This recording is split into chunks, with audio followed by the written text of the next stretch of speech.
Subscribe now and press the bell icon. Never miss an update. Never miss an update.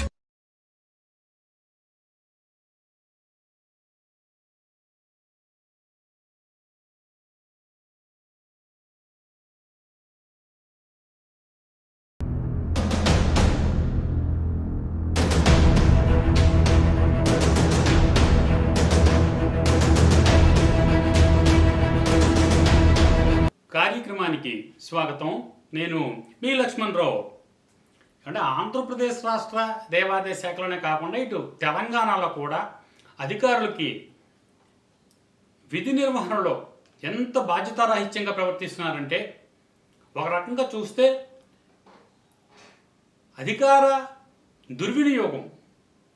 వాళ్ళ ఇష్టం, మా ఇష్టం, మేము ఇలాగే ఉంటాం, మమ్మల్ని ఎవ్వరూ ఏమీ చేయలేరు, మేము చట్టాలు ధిక్కరిస్తాం,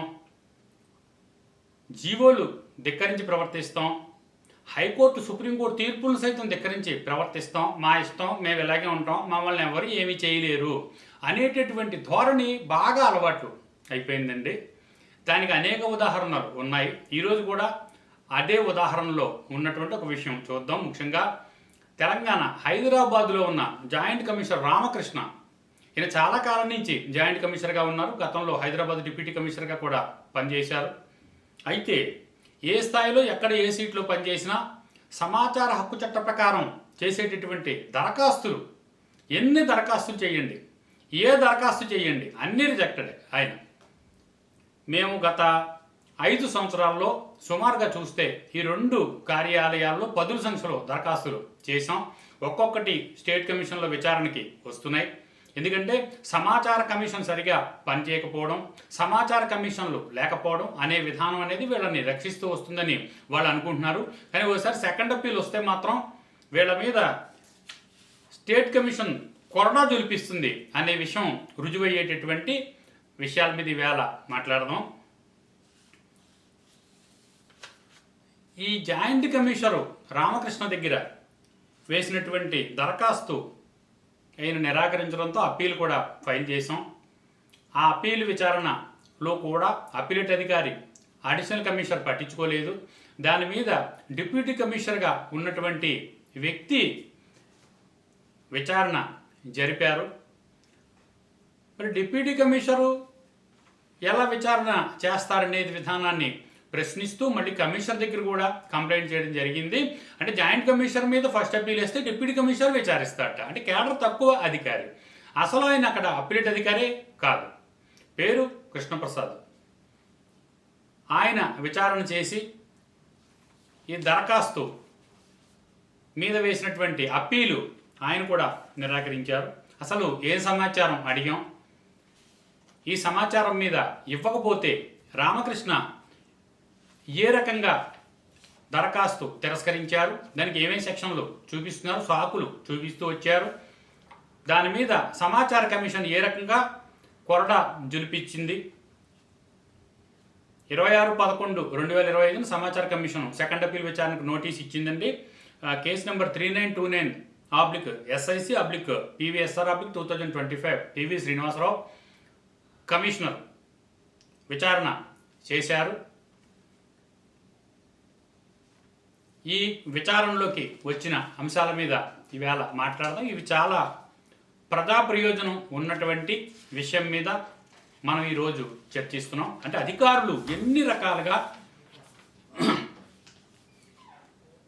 సమాచారాలు తిరస్కరించడం కోసం కుంటి సాకులు చూపిస్తూ వచ్చారు చాలా కాలం పాటు.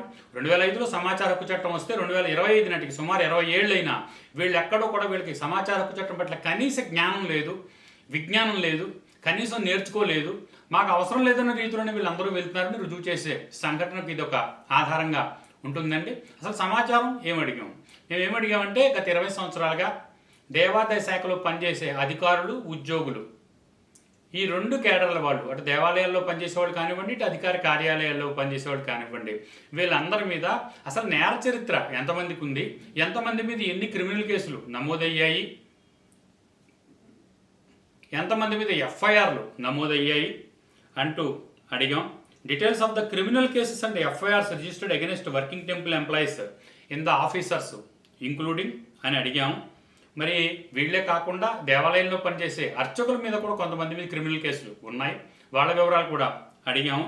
అడ్మినిస్ట్రేటివ్ ఆఫీసర్లు, ఇతర దేవాదాయ సిబ్బంది, ట్రస్టీలు, అర్చకులు, దేవాదాయ అధికారులు, సిబ్బంది, మొత్తం ఎంతమంది మీద ఇవన్నీ నమోదై ఉన్నాయి, అసలు ఈ కేసులు స్టేటస్ ఏంటి, ఎంతమంది మీద ఎన్ని కేసులు నమోదయ్యి, ఎన్ని కేసులు కోర్టుల్లో ఏ కోర్టుల్లో నటిస్తున్నాయి, మరి ఈ కేసులు పరిస్థితి ఏంటి, ఇవన్నీ ముగించాయా, కేసులు నడుస్తూనే ఉన్నాయా, ఈ కేసులకి సంబంధించినటువంటి వివరాలు, సర్టిఫికేట్ కాపీస్ అన్నీ మాకు కావాలి అంటూ దరఖాస్తు చేసాం. 12/3/2025 దరఖాస్తు చేస్తే ఈ ప్రతి దరఖాస్తుని తిరస్కరించడం అలవాటైపోయిన ఈ రామకృష్ణ జాయింట్ కమిషనర్ ఎవరైతే ఉన్నారో ఈయనకి ఇది ఒక హ్యాబిట్ అయిపోయిందంటే అలవాటు అయిపోయింది. ఏ దరఖాస్తు పెట్టినా రిజెక్ట్ చేస్తారు అంతే అని, ఏదో ఒకటి రాసేస్తుంటాడు దానిలో. పైగా దానికి ప్రత్యేకంగా ఫార్మెట్ ఒకటి పెట్టుకున్నారు. మీరు ఏ దరఖాస్తు చెయ్యండి, సపోజ్ ఇప్పుడు క్రిమినల్ కేసులకు సంబంధించిన సమాచారం ఇవ్వండి, దీనిలో here under rejected under section 7981D(EJ) as well as orders pronounced by the Honorable Supreme Court in special leave petition 277/34/2012 అంటూ రాసేసి హెన్స్ రిజెక్టెడ్ అంటే. సపోజ్ బడ్జెట్కి సంబంధించిన సమాచారాలు ఇవ్వండి, రిజెక్టెడ్. ఆడిట్కి సంబంధించిన సమాచారాలు ఇవ్వండి, రిజెక్టెడ్. సర్వీస్ మ్యాటర్స్కి సంబంధించిన సమాచారాలు ఇవ్వండి, రిజెక్టెడ్. మీరు ఏం అడగండి అన్నీ రిజెక్టెడ్ అంతే. అన్నీ ఇవే సెక్షన్లు చూపిస్తాడు. అంటే ఫార్మెట్ పెట్టేసుకుని ఏ దరఖాస్తు ఎవరు చేసినా రిజెక్టెడ్, ఎవరికి సమాచారాలు ఇవ్వడి, అది పరిస్థితి. ఈ కార్యాలయానికి ఇది ఒక అలవాటు అయిపోయింది. ప్రత్యేకంగా రామకృష్ణ గారికి బాగా అలవాటు అయిపోయినట్టుగానే మాకు కనిపించింది. మా దగ్గర 10 సంఖ్యలో దరఖాస్తులు చేస్తే మాకు వచ్చిన 10 సంఖ్యలో రిప్లైస్ అండి. అన్నిటికీ ఒకటే ఫార్మెట్, ఒకటే సెక్షన్లో మూస, ప్రతిదానికి ఒకటే రిజెక్షన్. దీని మీద మరి ఈయన రిజెక్ట్ ఏమంటాడంటే, attention M. Lakshman Rao is drawn the reference cited and it is informed that the said application has been carefully examined. మళ్ళీ ఏం చెప్తున్నాడు, చాలా కేర్ఫుల్గా ఎగ్జామిన్ చేసేట. And scrutinized with reference to the rules evasive by the RT Act 2005 and the application filed before this authority deserves no consideration and the same is hereby rejected under section 7981D(EJ) as well as the orders pronounced by the Honorable Supreme Court in special leave petition in 277/34/2012 అని రాశారు దీనిలో. అయితే సాధారణ పౌరులు అంటే కనీస పరిజ్ఞానం ఉంటూ తరోగా చూస్తూ న్యాయ నిపుణుల్ని సంప్రదిస్తూ సమాచార హక్కు చట్టాన్ని కాకుండా కొంత న్యాయ విద్యను కూడా వంటబట్టించుకున్న వాళ్ళం కాబట్టి ఈ స్పెషల్ పిటిషన్ ఏంటి, ఇది అసలు ఏం చెప్పిందంటూ ఈ జడ్జిమెంట్ను కూడా మేము తరోగా పరిశీలించడం జరిగిందండి. ఇది ఈ రామకృష్ణ గారు చూపిస్తున్నటువంటి సుప్రీంకోర్టు జడ్జిమెంట్. అంటే ఈ జడ్జిమెంట్ను అనుసరించి నీకు సమాచారం ఇవ్వక్కర్లేదంటాడు ఆయన. అయితే విచిత్రమైన విషయం ఏంటంటే, వీఆర్ దేర్ ఫోర్ సుప్రీంకోర్టు ఈ జడ్జిమెంట్ గురించి చెప్పేది ఏంటో మీరు ఒకసారి వినండి. ఈ జడ్జిమెంట్ని సుప్రీంకోర్టు డిస్మిస్ చేసింది. ఇది డిస్మిస్ చేసిన judgement. In the view of the petitioner has not succeeded to establishing that the information sought for its the larger public interest, that being in fact we are not inclined to entertain the special leave petition, hence the same is dismissed అని చెప్పినటువంటి ఒక special leave petition. అసలు dismiss అయినటువంటి special leave petition ఇదొక judgement కాదు, ఇదొక citation కూడా ఏమి కాదు. ఈ పిటిషన్ని ఏదైతే ఈ స్పెషల్ లీవ్ పిటిషన్ ఉందో దీన్ని సుప్రీంకోర్టు తిరస్కరించినట్టు పిటిషన్ ఇది. మరి చట్టబద్ధంగా సుప్రీంకోర్టు తిరస్కరించిన ఒక స్పెషల్ లీవ్ పిటిషన్ని ఈయన చూపిస్తూ వస్తున్నారు కాబట్టి అసలు దీని సంగతి ఏంటి, ఇది ఎంతవరకు విచారణకు అర్హత ఉంటుంది దీనికి అని మేము ఆల్రెడీ దీని మీద న్యాయ నిపుణుల సలహా తీసుకున్నామండి. అయితే దీనిలో వచ్చినటువంటి ముఖ్యమైన పాయింట్ ఏంటంటే, ఒక special leave petition supreme court article 141 ప్రకారం ఇది బైండింగ్ జడ్జిమెంట్ కాదు. ఎస్ఎల్పి తిరస్కరణ అనేది ఆర్టీఏ చట్టాన్ని అతిక్రమించడానికి లేదా సమాచారం ఇవ్వకుండా ఆపడానికి ఒక ఆధారం కాదు. పిఏఓ గారు సుప్రీంకోర్టు తీర్పుని తన ఇష్టారాజ్యంగా మలుచుకున్నారు. మరి స్క్రూటినీ చేశాము, తరోగా ఎగ్జామిన్ చేశామంటూ మరి రామకృష్ణ గారు ఇక్కడ రాసుకుంటూ రావడం మనం చూసాము. మరి ఈ కార్యక్రమ రూపంగా ఆర్జేసీ రామకృష్ణ గారిని అడుగుతున్నాం, అంటే మీరు అసలు అంటే చదివారా, కనీసం ఒక లీగల్ ఒపీనియన్ అయినా మీరు తీసుకున్నారా, ఈ వాదన చెల్లుతుందా లేదా మీరు అర్థం చేసుకున్నారా అని ప్రశ్నిస్తూ ఈ రిజెక్ట్ చేసినటువంటి పిటిషన్ ఏదైతే ఉందో ఇంకా చూపిస్తున్నటువంటి సెక్షన్లు ఇవన్నీ చట్టవిరుద్ధమైన సెక్షన్లు అండి. ఏ సెక్షన్ కూడా పనిచేయదు. ఎందుకంటే దీని మీద ఇది విస్తృత ప్రజా ప్రయోజనం ఉన్నటువంటి వ్యాజ్యంగా మేము భావించి తరోగా సమాచారాలు అడుగుతూ సమాచారం కోసం దరఖాస్తు చేసాం. సర్టిఫికేట్ కాపీస్ అడిగాం. అధికారుల మీద ఉద్యోగుల మీద నమోదైన క్రిమినల్ కేసులు ఎఫ్ఐఆర్లు కోర్టు తీర్పులకు సంబంధించినటువంటి అంశం విస్తృత ప్రజా ప్రయోజనం ఉన్నటువంటి వ్యాజ్యం ఇది. మేము దీనిని తీర్మానించుకునే దరఖాస్తు చేస్తే ఆయన ప్రజా ప్రయోజనం లేదంటూ కొట్టేశారు. ఇది ఇవ్వాల్సిన అవసరం లేదంటున్నారు. ఈ స్పెషల్ లీవ్ పిటిషన్ చూపించారు. ఇది ఒక సుప్రీంకోర్టు డిస్మిస్ చేసిన ఒక స్పెషల్ లీవ్ పిటిషన్. దీనికి అసలు విచారణ అర్హతే లేదు, అసలు పేరెత్తవలసిన అవసరం కూడా లేదండి. అంటే సుప్రీంకోర్టు అంటే సాధారణ జనం చూస్తే సుప్రీంకోర్టు చెప్పింది కదా, ఎందుకు వచ్చింది, ఏదో ఉండే ఉంటుంది అని అనుకుని కామన్గా కామప్పు అయిపోతుంటారు. కానీ ఇలాగ ఏదో ఒక రకంగా అంటే చట్టాలు అతిక్రమించడానికి సుప్రీంకోర్టును కూడా ఒక సాధనంగా మలుచుకుంటున్నారనడానికి ఇది ఒక ఆయుధంగా కనిపిస్తోంది. వాళ్ళు దీన్ని ఒక ఆయుధం చేసుకుంటున్నారు. కానీ దీనికి చట్టబద్ధత లేదు, చట్టవిరుద్ధత ఉంది. ఇదే విషయాన్ని రెండవ అపీల్లో మన కమిషనర్ పి శ్రీనివాసరావు కూడా నిర్ధారించారు. మీరు ఏదో ఒక కోర్టు తీర్పు చూపించి ఈ నిరాకరించేస్తుంటే చెల్లదండి. అందువల్ల మీరు ఒక కోర్టు తీర్పు చూపించి దీనిని నిరాకరిస్తుంటే మరి అప్లికెంట్ పిటిషనర్ లక్ష్మణరావు ఎవరైతే ఉన్నారో ఆయన 5 జడ్జిమెంట్లు దీనికి రెఫరెన్స్లో పెట్టారు, సైటేషన్లు చూపిస్తున్నారు, జడ్జిమెంట్ కూడా చూపిస్తున్నారు. అందువల్ల ఇలా తీస్తూ పోతే చాలా జడ్జిమెంట్లే ఉన్నాయి కాబట్టి మీరు సమాచారం ఇవ్వాల్సిందే. ఇది విచారణోగ్యమైనటువంటి పిటిషన్, ఇందులో విస్తృతమైనటువంటి ప్రజా ప్రయోజనం ఉంది. మీరు ప్రజా ప్రయోజనం లేదంటారేంటి?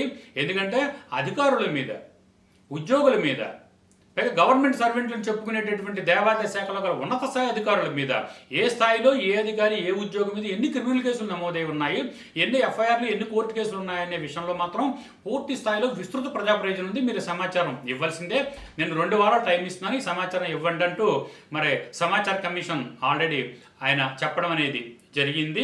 మీరు దీని మీద కనుక ఈ ఉత్తర్వులు అమలుపరుస్తూ మరి మీరే సమాచారం తెప్పించి ఇస్తారా, లేకపోతే మరి కింది స్థాయి నుంచి కూడా సమాచారం తీసుకోవాల్సిన అవసరం ఉందని మీరు వాదిస్తున్నారు. కాబట్టి ఈ విషయం మీద ఆర్గ్యుమెంట్ సమయంలో రామకృష్ణ మొత్తం సమాచారం తన దగ్గర ఉండదని, కింది స్థాయి అధికారుల దగ్గర నుంచి కూడా తెప్పించి ఇవ్వాలని, 13 జిల్లాల్లో అసిస్టెంట్ కమిషనర్లు ఉన్నారు, 2 డిప్యూటీ కమిషనర్లు కూడా ఉన్నారంటూ ఆయన కమిషన్ ముందు తన వాదన వినిపించారు. కమిషన్ మాత్రం ఒకటే చెప్పింది, మీరు డిప్యూటీ కమిషనర్లు రాసుకుంటారో అసిస్టెంట్ కమిషనర్లు రాసుకుంటారో మీరు ఎవరికి రాసుకుంటారో తెలియదు. మీరు ఒకవేళ సమాచారం ఇమ్మనమని 15 రోజుల లోపల వాళ్ళకి ఒకవేళ ఇమ్మనమని ఒకవేళ ఆర్డర్ వేస్తే కనుక కాపీలు లక్ష్మణరావు గారికి ఇచ్చి సమాచారం ఇప్పించే ఏర్పాటు చేయండి, లేదా మీరే తెప్పించుకుని మీరే సమాచారం ఇవ్వండి. దీనిని మళ్ళీ మేము పూర్తి స్థాయి విచారణ మళ్ళీ ఒక 1 మంత్లోనే మళ్ళీ జరుపుతూ నోటీసులు ఇస్తాము, ప్రస్తుతానికి ఆర్డర్ ఇస్తున్నామంటూ చెప్పడం జరిగిందండి. అందువల్ల కమిషన్ ఉత్తర్వులు చాలా స్పెసిఫిక్గా ఉన్నాయి. సమాచారం ఇవ్వాల్సిందే, మీ వాదన చెల్లదు, మీరు ఇచ్చినటువంటి ఆర్డరు మేము కొట్టేస్తున్నాం అంటూ సమాచార కమిషన్ కొట్టేయడం జరిగింది. మరి ఆ రోజు జరిగిన విచారణలో దేవాదాయ శాఖ ప్రాంతీయ కమిషనర్ హైదరాబాద్ రామకృష్ణ ఎవరైతే ఉన్నారో ఆయన మీద మరి స్టేట్ కమిషన్ కొరడా జలిపించింది. సమాచారం ఇవ్వకపోతే కుదరదని చెప్పింది. ఈ చూపించినటువంటి సెక్షన్లు కానివ్వండి, జడ్జిమెంట్లు కానివ్వండి చెల్లవనే నిర్ధారణకు వచ్చి అదే రకమైనటువంటి ఆదేశాలు వెలువడడం జరిగింది.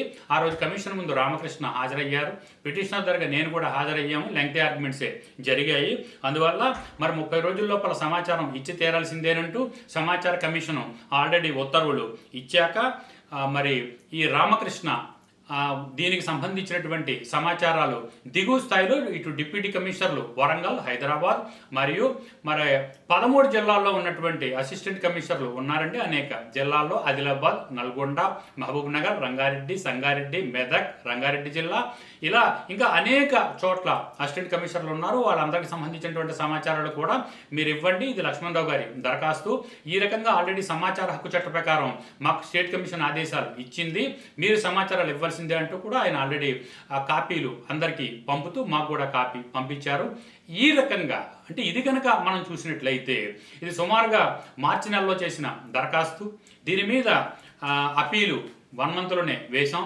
సెకండ్ అప్పీల్ కూడా 1 మంత్లోనే వేయడం జరిగింది. స్టేట్ కమిషన్ విచారణకు అతి తొందరలోనే వచ్చినటువంటి పిటిషన్గా మనం చెప్పచ్చు. సాధారణంగా సమాచార కమిషన్లో పిటిషన్ ఎంక్వైరీకి ఒకవేళ రావాలి, హీరింగ్కి రావాలంటే సంవత్సరం నుంచి 2 సంవత్సరాలు పట్టేస్తుందండి. వీళ్ళు దాన్ని కూడా ఒక ఆయుధంగా చేసుకుంటున్నారు. ఈ లోపల మనం ఉంటే ఉంటాం, అయితే రిటైర్ అయిపోతాం కాబట్టి తర్వాత వచ్చిన అధికారులు చూసుకుంటారంటూ కూడా వీళ్ళు చాలా ధైర్యంగా, ధీమాగా సమాచార హక్కు చట్ట ప్రకారం ఎవ్వరు ఏ స్థాయిలో ఏ సమాచారం అడిగినా సరే ఇవ్వకుండా ఉండేటటువంటి బడితికింపు చర్యలు చేపడుతూ అన్ని దరఖాస్తులు నిరాకరిస్తూనే వస్తున్నారు. ఈ రామకృష్ణ వైఖరిని మన రాష్ట్ర సమాచార కమిషనర్ శ్రీనివాసరావు పూర్తి స్థాయిలో ఖండించారు. మీ వాదన చెల్లదన్నారు. అందువల్ల ఈ సమాచారాలు పొందేటటువంటి పరిస్థితి ఇప్పుడు ఏర్పడింది. ఇది తెలంగాణ స్టేట్ కమిషన్ ఏదైతే ఉందో సమాచార కమిషన్ కొరడా తెలిపిస్తే కానీ పనులు అవటం లేదండి. అందువల్ల ఈ శ్రీనివాసరావు ఎవరైతే ఉన్నారో ఇచ్చినటువంటి తీర్పుల్లో ఇది ఒక విస్తృత ప్రజా ప్రయోజనం ఉన్న తీర్పుగానే వారు కూడా భావించారు. మేము కూడా ఆ విషయాన్ని ఆల్రెడీ సుమారుగా 12 పేజీల అప్పీలు దాఖలు చేయడం జరిగింది. ఒక 15 హైకోర్టు సైటేషన్లు, 10 సుప్రీంకోర్టు సైటేషన్తో పాటుగా ఇంకా అనేక రాష్ట్రాలకు హైకోర్టులు ఇచ్చినటువంటి తీర్పులు కూడా దీనిలో ఉటంకిస్తూ ఈ సెకండ్ అప్పీలు, ఫస్ట్ అప్పీలు వేయడం అయితే జరిగింది. దీనిని ఫస్ట్ అప్పీల్ అయితే అసలు విచారించిన దాఖలాలే లేవు. ఆ ఫస్ట్ అప్పీల్ అయితే మరి డిప్యూటీ కమిషనర్ ఎవరైతే ఉన్నారో వారు విచారించినట్టుగా మనకు ఒక కాగితం అయితే పంపించారు. Attention is invited in the reference second cited, it is informed that the information furnished by first cited is holds good అని రాశారండి. అంటే ఇది ఫస్ట్ అప్పీల్ విచారణట. అంటే మీరు అప్పీలు వేశారు, 12 పేజీల అప్పీల్ వేసామండి. 15 హైకోర్టు సైటేషన్స్, 10 సుప్రీంకోర్టు సైటేషన్స్ తోటి జడ్జిమెంట్లతోటి ఫస్ట్ అప్పీల్ వేస్తే ఫస్ట్ అప్పీల్ అధికారి హోదాలో ఈయన విచారిస్తూ ఇచ్చినటువంటి కాగితంగా మనకి హెడ్ ఆఫీస్కి అది కూడా మేము విజిట్ చేస్తే వాళ్ళు మా చేతికి కాగితం ఇచ్చారు. మాకు పోస్ట్లో కూడా పంపలేదండి. అంటే వాళ్ళు ఏదో ఒకటి రాసేసి కాగితం ఫైల్లో పెట్టుకుంటున్నారు. అది కూడా హెడ్ ఆఫీస్కి వెళ్ళి 10 సార్లు తిరిగి రిక్వెస్ట్ చేసి డిమాండ్ చేస్తే ఇంకా కాంట్రబట్ అయితే రిప్లై అయితే ఇస్తున్నారు తప్ప రిప్లై కూడా ఇవ్వటం లేదు. అప్లికేషన్ పెడితే రామకృష్ణ రిజెక్ట్ చేస్తున్నారు. అప్పీల్ ఫైల్ చేస్తే దేవాదాయ కమిషనరేట్ల అప్పీల్ అధికారి కనీసం దానికి నిర్ణయం ఏం వెలువరించారనే విషయాలు కూడా చెప్పట్లేదు. పూర్తి స్థాయిలో దీని మీద దేవాదాయ అడిషనల్ కమిషనర్ కానివ్వండి, ప్రస్తుతం ఉన్న కమిషనర్ కానివ్వండి, పూర్తి స్థాయిలో దీని మీద వాడు దృష్టి సారించవలసిన అవసరం ఉంది. అసలు ఏ కార్యాలయాల్లో ఎన్ని సమాచార హక్కు దరఖాస్తులు ఈ రకంగా తిరస్కరిస్తున్నారు, వీటికి చట్టబద్ధత ఉందా లేదా అంటూ ఆ దరఖాస్తులన్నీ కూడా తెప్పించుకుని ఒకసారి చూసి వాటిని అన్నింటినీ ప్రజా ప్రయోజనం ఉన్న దరఖాస్తులు కానివ్వండి, సమాచారం ఇవ్వదగ్గ దరఖాస్తులు అయితే కానివ్వండి, తప్పనిసరిగా సమాచారం ఇవ్వాల్సిన బాధ్యత ఉన్నటువంటి విషయాన్ని పూర్తి స్థాయిలో అటు కమిషనరు, అడిషనల్ కమిషనర్లు విచారించవలసిన అవసరం ఉంది. అంతేకాకుండా దేవాదాయ కమిషనరేట్ ఏ రకంగా సమాచార హక్కు చట్టాన్ని తిరస్కరిస్తోంది, వాళ్ళు ఏ రకంగా ఎన్ని తోవలు తొక్కుతూ ఈ సమాచారాలు ఇవ్వకుండా ఉండడానికి వాళ్ళు ప్రయత్నం చేస్తున్నారు. అంతేకాకుండా ఇటు హైదరాబాద్ డిప్యూటీ కమిషనర్ కానివ్వండి, వరంగల్ డిప్యూటీ కమిషనరు, కింద స్థాయిలో ఉన్నటువంటి అసిస్టెంట్ కమిషనర్లు ఎవరైనా సరే దీని మీద ఈ ఆర్జేసీ హోదాలో రామకృష్ణ పంపినటువంటి నోటీసులకి ఎటువంటి రిప్లైస్ ఇస్తారు, మరి వాళ్ళ సమాచారాలు ఇస్తారా ఇవ్వరా, స్టేట్ కమిషన్ వాదనని లేకపోతే స్టేట్ కమిషన్ ఉత్తర్వులను వారిని అమలు చేస్తారా, అమలు పడతారా అనే విషయం మీద పూర్తి స్థాయిలో మనం అందరం ఎదురు చూడవలసిన అంశంగా ఉండగా మరి ఈ హైదరాబాదు తెలంగాణ సమాచార కమిషన్ ఇచ్చినటువంటి మంచి ఉత్తర్వుల్లో ఇదొకటని నిపుణులు కూడా దీని మీద భావిస్తున్నారు. సమాచార హక్కు కార్యకర్తలందరూ కూడా దీని మీద హర్షం వ్యక్తం చేస్తున్నారు. ఎందుకంటే దీని మీద అనేక రకాలైనటువంటి గ్రూపులు, సంఘాలు కూడా ఉన్నాయి. ఏ స్థాయిలో ఎక్కడికి వెళ్ళినా సమాచార నిరాకరణే తప్ప సమాచారం ఇచ్చేటటువంటి ఆదేశాలు అయితే మాకు రావటం లేదు. కానీ ఈ విషయం మీద పూర్తి స్థాయిలో మన సమాచార కమిషనర్ శ్రీనివాసరావు దృష్టి సారించారు. చాలా మంచి ఆర్డరే ఇచ్చారు. ఈ విధంగా ప్రజా ప్రయోజనాన్ని రక్షించవలసిన అవసరం, ఏ దరఖాస్తులో ప్రజా ప్రయోజనం ఉందని పరిశీలించవలసిన అవసరం కూడా ఉండగా కొన్ని చోట్ల ఇది జరగటం లేదని తెలిసింది.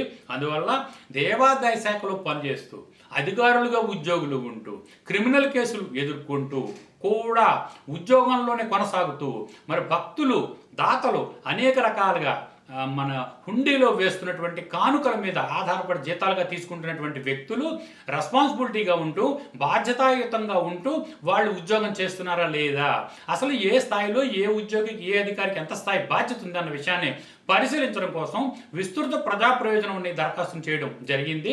పూర్తి స్థాయిలో దీని మీద విచారణ జరిపిన కమిషన్ మంచి ఆదేశాలు ఇచ్చింది. ఇది ఎంతవరకు పూర్తి స్థాయిలో ఇంప్లిమెంట్ అవుతుంది, మరి ఆర్జేసీ రామకృష్ణ ఒక ఆర్డర్ వేసినంత మాత్రమే కింది స్థాయిలో అమలు చేసే అధికారులు ఎవరు, వాళ్ళ సంగతి ఏంటనేది కూడా తదుపరి కార్యక్రమాల్లో చూద్దాం. ఈ కార్యక్రమానికి సంబంధించినటువంటి మరిన్ని విశేషాలు తదుపరి కార్యక్రమాల్లో మరింతగా పరిశీలిద్దాం.